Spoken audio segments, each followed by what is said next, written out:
Welcome to Basic Brewing Radio for Thursday, February 17th, 2011. I'm James Spencer. Here at Basic Brewing Radio, we're all about home brewing. But this week we check in with Gary Glass, director of the American Homebrewers Association. Things are happening on the homebrew legal front in 4 states. Gary brings us up to speed and gives us a little preview of the upcoming National Homebrewers Conference coming up in June in San Diego. If you're new to homebrewing or would like to get into the hobby for the first time, check out our website, basicbrewing.com, where you can find archives of our audio and video podcasts and our DVDs to walk you through basic and more advanced brewing techniques. And you can follow me on Twitter. My username is Basic Brewing, all one word. You can find me on Facebook at facebook.com/basicbrewing.james. And our show page on Facebook is at facebook.com/basicbrewing. Thanks again to everybody clicking on the Amazon.com associate link on our basicbrewing.com site. Whenever you think of Amazon, think of us and click on our associate link first. It won't cost you any extra, and you'll be helping us to bring you the show, and we greatly appreciate your support. We also have associate links for Brew Your Own magazine and the American Homebrewers Association on our site, too. And you can find our Basic Brewing iPhone and Android podcast apps on their respective stores, and we're on the BlackBerry podcast directory, too. The deadline to submit your data for the current Brew Your Own magazine Basic Brewing Radio Collaborative Experiment is sneaking up on us. It's the last day of this month. We're asking you to do a mash and conduct a starch test every 5 minutes with iodine to see when the iodine stays brown, indicating starch conversion into sugar. As an option, we're also asking you to take a refractometer reading with each sample to see how the gravity progresses along the way. And if you don't have a refractometer, no biggie. Don't worry about it. I plan on doing my tests this week. And we're not asking you to ferment the beers out or do any kind of sensory evaluation, so it should be pretty quick. Other than vision, I guess, if you see anything interesting happening in the mash as you go along, note that on your data. And you can find the data form at basicbrewing.com/experiment, and you can send that information to us. Just do the tests on your next all-grain brew day or partial mash brew day. Zot O'Connor, the brewer who came up with the idea and submitted it via Twitter a while back, has written a blog post on the experiment along with some handy tips to go along with it. And I've put a link to that post on our show's Facebook page at facebook.com/basicbrewing. Appreciate Zot for his idea and his information there. And I'm looking forward to hearing the results. Dustin from Rochester writes in with some tips of his own. Dustin says, I just listened to this week's episode and wanted to mention something I had learned on homebrewtalk.com. Dustin says you can use iodophor sanitizer to test the mash conversion instead of iodine. You can use iodophor. Dustin says, I tried it last week and it works well. As far as a testing plate, you could use those cheap plastic paint palettes with all of the divots that we all or most of us remember from grade school. That's an idea. Go to your local hobby shop and pick one of those up. Appreciate that, Dustin. Speaking of iodophor, Sean writes in with this. Sean says, I was listening to your 2007 Basic Brewing Radio episode on sanitizing with iodophor, and the issue of measuring accurately came up. Maybe this problem is well solved already, but here's what I do. I use a plastic graduated syringe that came with a bottle of infant Tylenol. I just started the bottle of iodophor, so I'm not sure how it'll do when it's half empty, but it was fast and easy to measure out the correct volume. Cool. Well, just be sure that you label that syringe and store it in a place far away from the baby medicine to make sure it's not used for the baby anymore. Better safe than sorry, since on my bottle of iodine there's a big skull and crossbones. Of course, we're talking about iodophor. Surely it's not that much better, but measured in a safe amount, it is good to go for sanitizing a solution, just not for baby stuff. Steve, not sure where Steve's from. Steve writes in with this in the episode February 10th, 2011, mash time experiment, you stated you found a difference in starch levels from the top of the bag versus the bottom. You are correct, Steve says. Starch has a much higher density than water is dissolved in, so it settles to the lower part of the bag. I always stir the brew-in-a-bag batch about every 10 minutes to mix the batch up. It seems to increase the efficiency noticeably. Interesting. That's one thing that I'm going to be watching when I do my starch conversion experiment. I'm going to do one mash stirred and the other one unstirred to see what effect it will have both on the conversion and the efficiency. I appreciate the note, Steve. Anthony Fisher, who you've heard on this podcast, he was talking to us about his yeast handling projects. Anthony and I have been emailing back and forth trying to nail down the source of some off flavors in his beers. He says he thinks he's found the culprit. Anthony writes, I had it narrowed down to wild yeast, as it was probably the only microorganism capable of tolerating high alcohol, and the off flavors resembled a very strong Belgian wit flavor coming from the 4-vinyl guaiacol, I assume, guaiacol. After speaking with my homebrew shop owner, we decided to investigate the bottle tree I own. I only sometimes spray it with sanitizing solution and have never washed it. This time, though, I ran my hottest dishwasher cycle with some PBW in the detergent holder for bottles and the tree, and sanitized caps and racking tubes. And sanitized the caps and racking tubes /cane in iodophor. It's been 2 weeks and no off flavors. I will be sanitizing my bottles like this from now on and use the tree only for holding cleaned bottles. Thanks, Anthony, for that update. I'm glad that you tracked down that source of contamination. You got to make sure that you not only sanitize the stuff that's going to touch your beer, but the stuff that's going to touch the stuff that's going to touch your beer too. I only use my bottle tree for holding my bottles after I initially wash them. And when I sanitize my bottles in the dishwasher on the heated drying cycle with no soap or rinse aid, I leave the bottles in there on the rack in the dishwasher until it's time to bottle, and then I take them out individually off that rack. And that way they don't come in contact with unsanitized surfaces and don't have to worry about that. That's good. Sometimes funky flavors are hard to isolate, and it's always good to hear a success story. Arch from Woodinville, Washington writes, after hearing our episode on preheating grains, Arch says, listening to the podcast on the above subject, I'm concerned that the focus on ease and energy conservation is overlooking the basic chemical conversion of the grains with heat. Recalling the text of the Brewer's Bible, which I do not have on hand and read a decade ago, and as I'm traveling in China, the placing of the grains in the water and rising it to the strike temperature, though not traditional, is acceptable. Arch says what is overlooked, the caramelization of the sugars during the heating process in a dry environment. Recall the reason bread turns to toast is the heat caramelization of the sugars during the heating process. Arch says decades ago,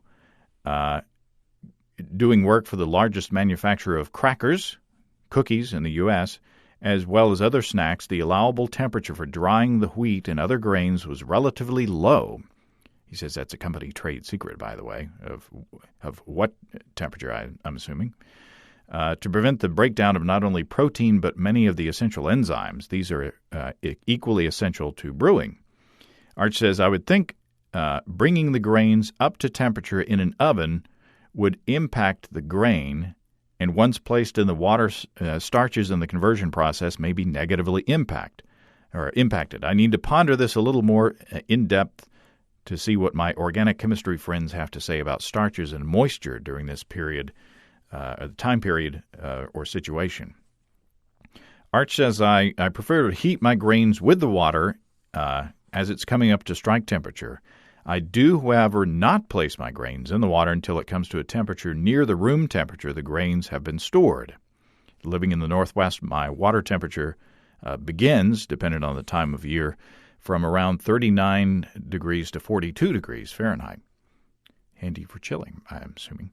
Shocking the grain at low or high temperature is avoided. Food for thought. I appreciate that, Arch. So interesting to see if preheating your grains in the oven has a different effect than preheating them in the water as you're bringing it up to the strike temperature. Justin from Memphis writes, hello from May of 2006.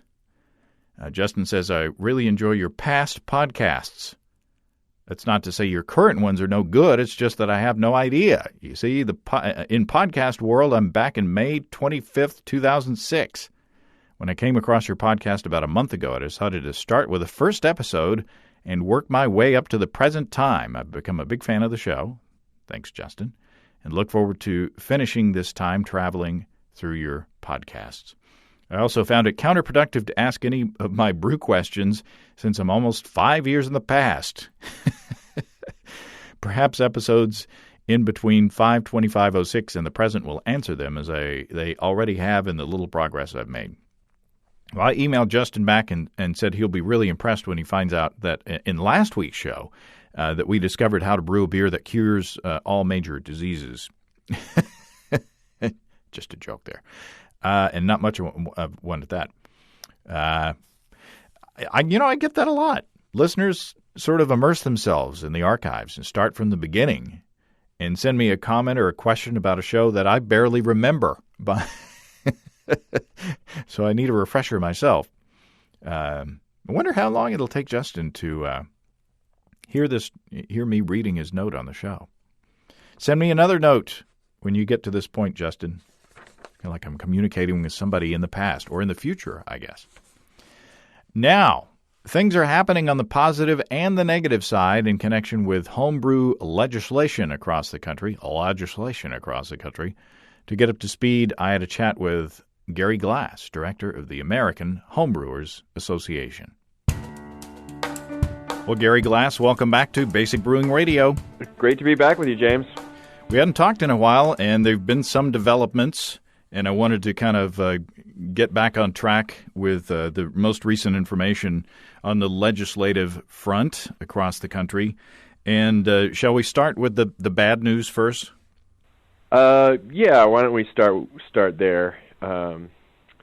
We had bills that were filed in Mississippi this year. The AHA has been working with Raise Your Pints, as well as a group of homebrewers in that state to promote homebrew legalization in Mississippi, one of just two states where homebrewing is not currently legal. Mississippi and Alabama are those two states. And, this is the second year that we've had bills filed to legalize homebrewing in Mississippi, but unfortunately it's pretty much the same outcome as we saw last year with the chair of the Senate Finance Committee, Dean Kirby, essentially saying he's not going to bring the bills up to for a hearing in committee. So bills died in committee again this year without having a chance to even get a hearing. Wow! So that's definitely unfortunate and very disappointing. The reasoning Kirby gave for not allowing those bills to go to a hearing, I'll actually quote what he said, a quote from the Mississippi Business Journal. I really don't want to put my committee members in an uncomfortable position in an election year. This is an election year for state representatives and senators in Mississippi, and apparently it's more important to make sure those people may, keep their jobs rather than creating jobs for homebrew supply shops. And yeah, there were also bills that would have increased the allowable alcohol in beer. Currently, in Mississippi, their limit is 5% by weight. And so a whole lot of beer is not available for sale in Mississippi, and the bill that would have increased that to 8% by weight was killed along with the homebrew bill. So that's unfortunate news, but I've been very impressed with the guys at Raise Your Pints. They really know what they're doing and well organized, and I'm sure that they're going to continue on next year and keep trying. At least next year it won't be an election year, so that won't be next year's excuse. Yeah, there'll be another excuse next year. Well, hopefully not. Hopefully we'll be able to be in a position where the Congress is well enough educated about what we're talking about in terms of homebrewers and craft beer, that they'll see the light and realize that this is something that's good for Mississippi. That's the hope, anyways. And I know that the local homebrewers and the guys that Raise Your Pints are going to continue to push that. And so hopefully we'll be in a better position next year. Well, I hope so too. I hope that water will kind of wear away the stone there, and that these guys keep plugging away and educate these legislators. Do you think that, what's your feel? Do you think that we're any further down the line on that education process? I do. I've been really impressed with the media coverage that Raise Your Pints has been getting for these issues. They've been on the radio, in newspaper, in the Mississippi Business Journal, and they've definitely been getting a very positive response for what they're trying to do from the media. And so I think hopefully that will kind of trickle down to the legislators, and they'll begin to realize that passing bills that create jobs in their state is a good idea, even if it happens to involve alcohol. Mm-hmm. Well, it's a struggle. Living in Arkansas, where there are more dry counties than wet counties in the state. I know what they're dealing with as far as this image that alcohol has, and I wish the fine folks in Mississippi luck in changing those opinions. But the things are moving forward next door in Alabama. That's correct. Alabama's in there. I'm pretty sure we're 3 years into it. I've been working on this for so long, I'm not even sure at this point. But yes, we have there's a bill that's sponsored by Representative Mac McCutcheon in the Alabama House. Now that's their session doesn't start until March, so the bill hasn't been assigned a number yet. But it'll be filed at the beginning of the session, and our feeling is that this is the year that it's going to happen. Had some lobbyist opposition last year that has gone away this year. The bill actually passed. Last year's bill actually passed the Senate, which was further than anyone at the get-go thought it was going to get. It died in House committee last year, but the Representative McCutcheon is a great sponsor for this bill, and I'm very confident that we'll get it through. I mean, of course, once the bill gets filed, we'll start contacting our members in the state and make sure everybody's contacting the right committee members and state representatives and senators to make sure this bill gets through. But I'm thinking this is the best chance we've had in the past 3 years. So, awesome. Well, that cautiously optimistic about Alabama this year. Well, that would give the people in Mississippi some leverage if Alabama came through. Absolutely, being the last one standing might change some minds in Mississippi. But then again, maybe it wouldn't. Well, and you, like you said, that you'll send out notices to AHA members in the states where things are happening. And I have to tell you, I wrote my check this morning for renewing my membership to the American Homebrewers Association. So you're going to get that in the mail in a couple of days. And I encourage everybody listening to do the same. Shall we move on up to Oregon? What's going on up there?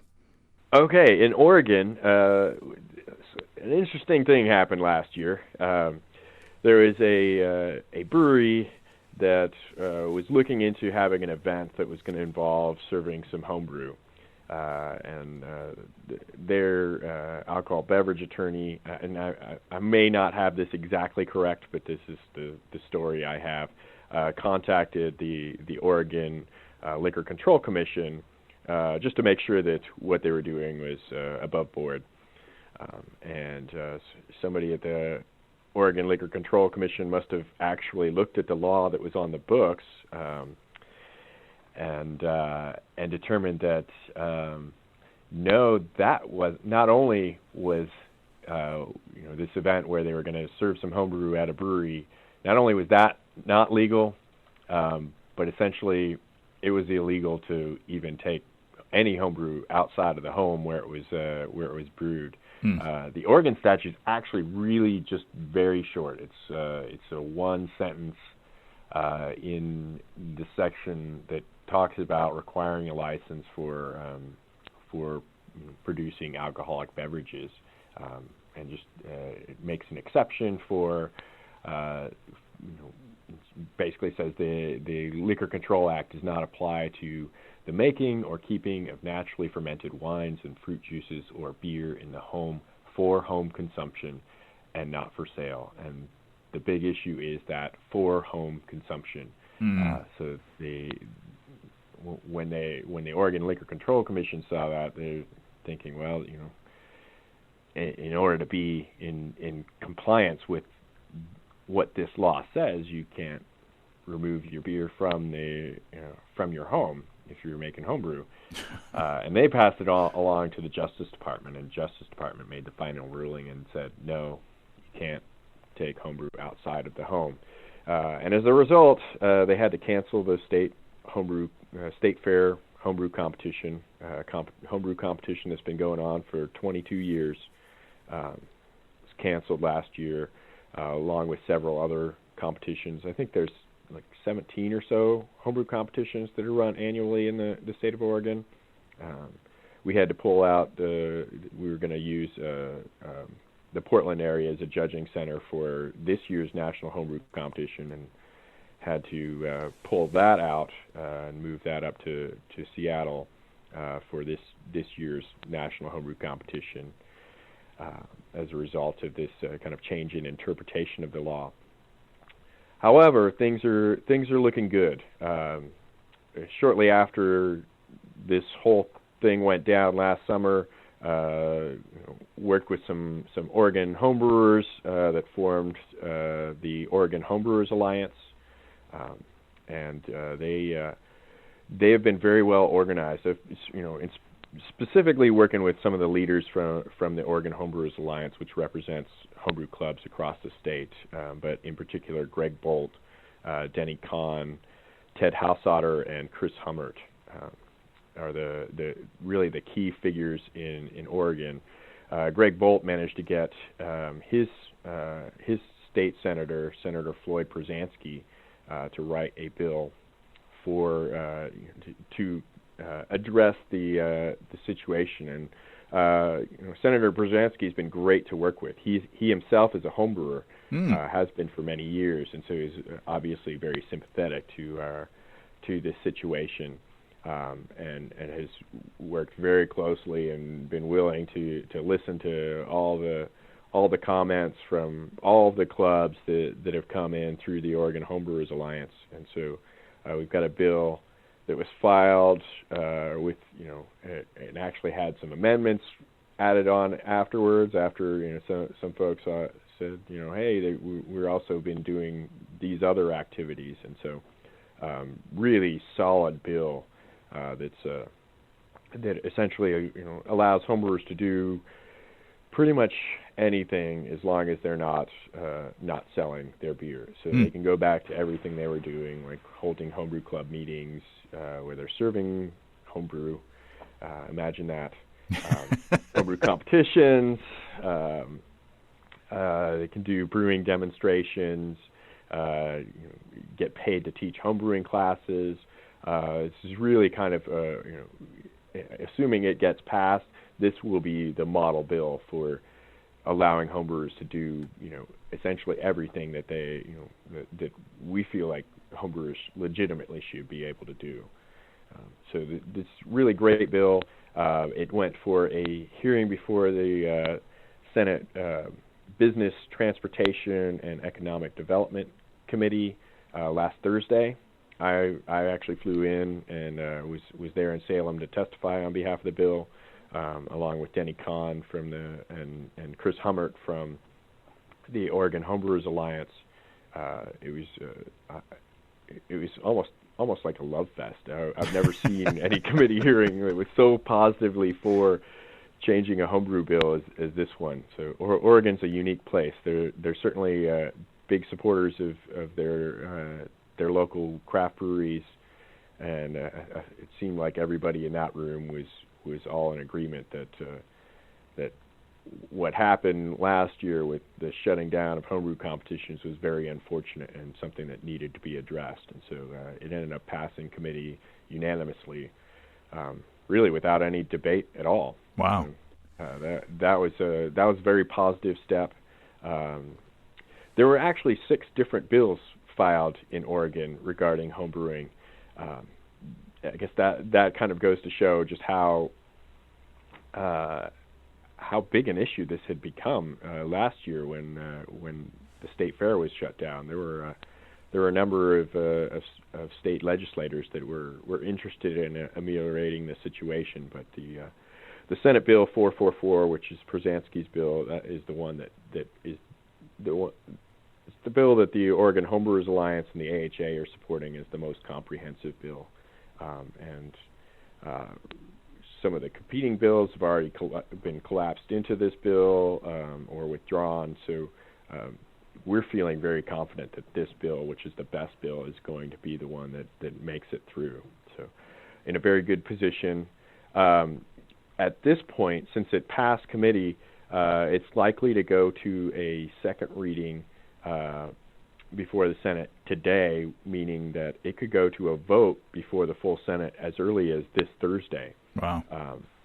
So that would be Thursday the 17th would be the earliest this thing can come up for a vote in the Senate. But for any listeners who are in Oregon, now is definitely the time to be contacting your state senators and legislators and letting them know that they should be supporting Senate Bill 444. Well, I'll be posting this show. This is Tuesday. I'll be posting the show tomorrow, Wednesday. So you follow Gary on Twitter at URAHA Director, right? That's correct. And, contact your legislators and get them to you would think that it'd be a walk in the park, but you can't take anything for granted in politics. That is something I have learned for certain, is that you never take anything for granted, because you just never know where things can crop up. Right now, like I said, it's things are looking very, very good, but it's never a good idea to take anything for granted. You just never know what can suddenly happen that can derail a piece of legislation, or some form of opposition can arise from seemingly out of nowhere that can kill bills. Especially with things like homebrewing.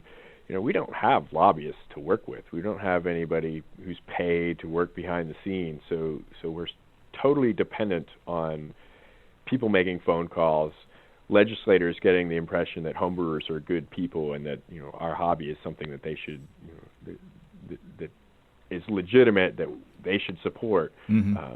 That's not easy to do.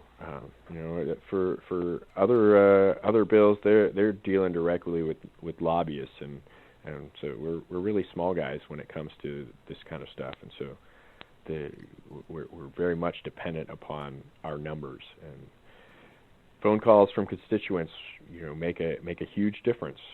A lot of state legislators aren't used to hearing from anybody but lobbyists, and so when the people who actually cast votes start calling their offices, they really take notice.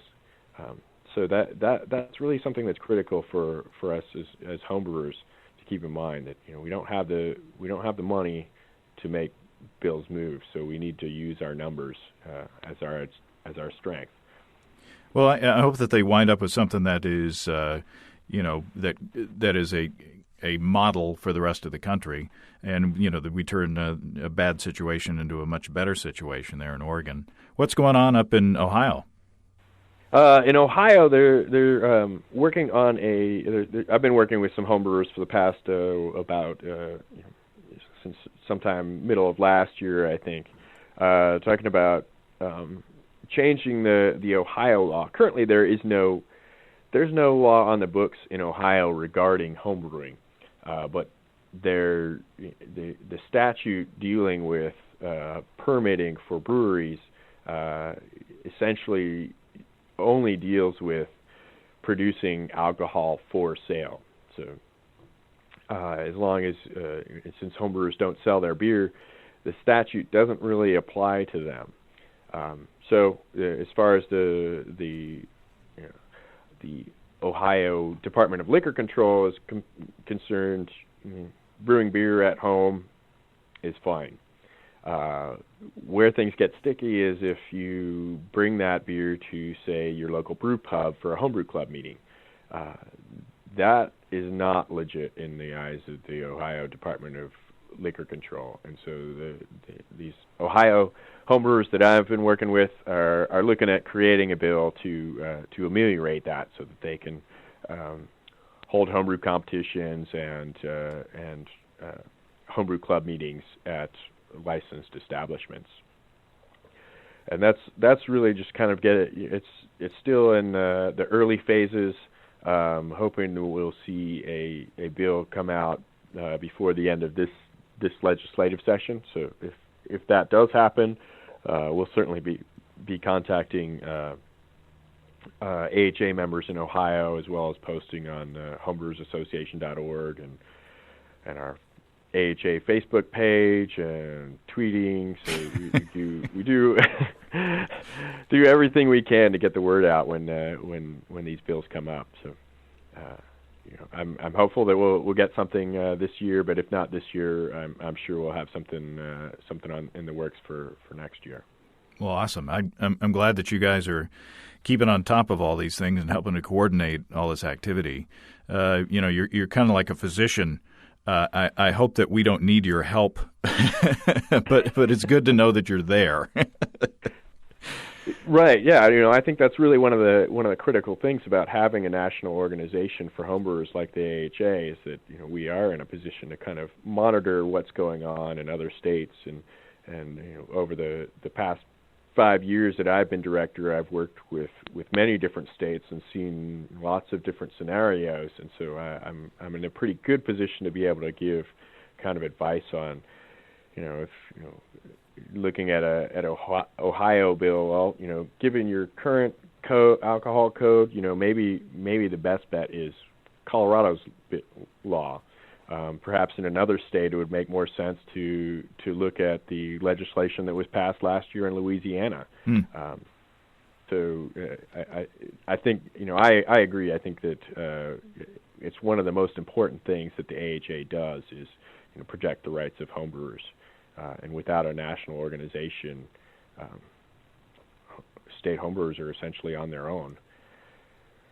Well, let's talk about getting together with the National Association out in coming up in June in San Diego. It's going to be the National Homebrewers Conference, and we've got our rooms reserved. Andy and Steve and I are all three going out there. San Diego's a huge beer town, lots of good beer out there in that area. So I know that there are a lot of people excited about making reservations and getting their tickets. And are we close to selling out yet? How are we doing? We're getting there. Fortunately, we actually have a much bigger space this year than we've ever had in the past. In fact, we just moved the Club Night and Pro Brewers Night events into a larger hall. The hotel actually rearranged some of their other events that were going on so that we would have a larger facility, and so we'll be able to accommodate not only more attendees, but we'll have more clubs and more breweries for Club Night and Pro Brewers Night than we've ever had in the past. We're well ahead of where we were this time last year. In fact, I think we're at about the point at which we cut off registrations before the conference in Minnesota last year, which was our current reigning record for attendance. We ended up with about 1,300 total attendees. Right now, we've got over 1,200 registered. Wow! So we're getting closer to filling up. I think full conference registration will cut off at about 1,500.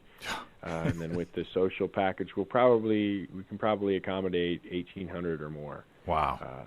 Total people. So we've got a lot more space, which is great. But we're actually filling up that space pretty rapidly. It's been amazing. We had a bigger room block at the Town and Country Resort in San Diego than we've had anywhere else. We've already sold more rooms for this conference than we've sold at our host hotel and overflow hotels for all previous conferences. We've actually sold out our initial room block. There's still got some rooms at the Town and Country available for a $149 room rate, and we've added an overflow hotel next door for $129, which is the original Town and Country price. So we've got plenty of hotel rooms available, but actually I wouldn't say we have plenty. The Town and Country probably will eventually sell out. They continue to book rooms, but we do have some additional rooms next door, though. I mean, as you know, having been there, it's key being at the host hotel. Yeah, for convenience and safety, both. You definitely don't want to get in a car and drive anywhere, but it sure is nice to be in the same building, and so you can just walk back to your room inside. Mm-hmm. But June is closer than you think. I mean, this is I'm proud of myself this year. I didn't have to get on a waiting list as I've done in the past. You think I'm a procrastinator, and you think that June is 5 months away, so it's not going to be a problem. Well, sometimes these things run out. So if you're thinking, if you want to go to San Diego, get it taken care of. There is a dedicated website for the conference, right?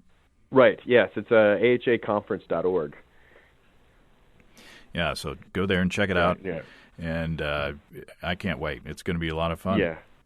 Well, we just posted the local organizing committee is working on pre-conference events, and we just posted a schedule for the pre-conference events up there. And people will definitely want to come in a day or two early to take advantage of some of those. We've got brewery tours. Obviously, San Diego County is just an outstanding place to go visit craft breweries. I think they've got 4 different half-day tours at the Stone Brewing Company. There's a cruise in the San Diego harbor. There's pub crawls, all kinds of things that are going on pre-conference. They're working on a exam for BJCP judges, and we do an annual BJCP judge reception at the conference. We've got the National Homebrew Competition judging, of course, the final round going on during the conference, and a great lineup of speakers this year. Well, awesome. Like I say, I can't wait. And it's going to be amazing. Oh, something else I'd like to, for the people who've been there before, they'll remember that we have the hospitality suite that generally goes pretty late at night. Well, this year we have something special for the hospitality suite. The evening hospitality suite will be in what's called the Tiki Pavilion. It's actually outside on the resort grounds. There's this giant tiki hut where we have a 40 tap system that's being loaned to us by the San Diego Brewers Guild, and it's right next to the pool. It's just going to be awesome. Wow! I can't wait. Wow. So how late does the hospitality suite go? It goes till 2 a.m. By state law, we have to turn the taps off at 2 a.m. What you do in the privacy of your room is up to you, but we can't serve after that point. Some rooms are more public than others. Yeah. Although with seminars starting at 9 in the morning, you really need to think twice about going all night, because you're going to miss out on parts of the conference if you don't cut it off at some point. There you go. Good advice from Gary Glass. Well, Gary, I appreciate your spending time with us again, and good luck to you and everybody else involved in these legislative efforts across the country. Well, thank you very much, James. I always enjoy being on the show. Well, thanks again to Gary. Good luck to everybody fighting for better homebrew laws out there. If you get knocked down, don't give up. And if you're in an area where homebrewing legislation efforts are happening, speak up. As Gary said, your voice is very important. We homebrewers don't have a team of expensive lobbyists to wine and dine or beer and dine legislators. It's up to people like us, people like you. And by the way, if you want to join the Homebrewers Association, you can do so through the link on our website. You'll be helping us out, you'll be helping them out too, and you'll be helping yourself out. If you have brewing questions, show suggestions, or just want to say howdy, write to James at basicbrewing.com, or just fill out the contact form on basicbrewing.com. And please don't forget to tell us where you're from. Our Extract Brewing and Partial Mashing DVD is here, along with our 2011 Brewers Logbooks. And you can also check out our earlier DVDs, Stepping into All Grain, Low-Tech Lagering and Decoction Mashing, and Introduction to Wine Kits as well, along with our shirts. And we got combo deals on our site. We got all kinds of stuff. You can see a listing of the fine folks across the country who sell our DVDs on basicbrewing.com. And if there isn't a vendor in your area, you can order them online at our online shop at basicbrewingshop.com. Thanks to everybody who's continued to click on our Amazon.com link. We appreciate the support there. Our featured products this week that were purchased through the link are How to Defeat Your Own Clone and Other Tips for Surviving the Biotech Revolution, and Melissa and Doug Flower Power Bead Set. Thanks again, everybody. And remember, I can't tell who bought what, so no worries there. Just click on the Amazon.com logo on our site the next time you feel like Amazon shopping, and we greatly appreciate your support. That's all until next time. Until then, thanks for listening, everybody. I'm James Spencer. Production help for Basic Brewing Radio and our website is provided by our buddy Kelly Dodson. Basic Brewing Radio is a production of Active Voicing. We'll talk to you next time, everybody. So long.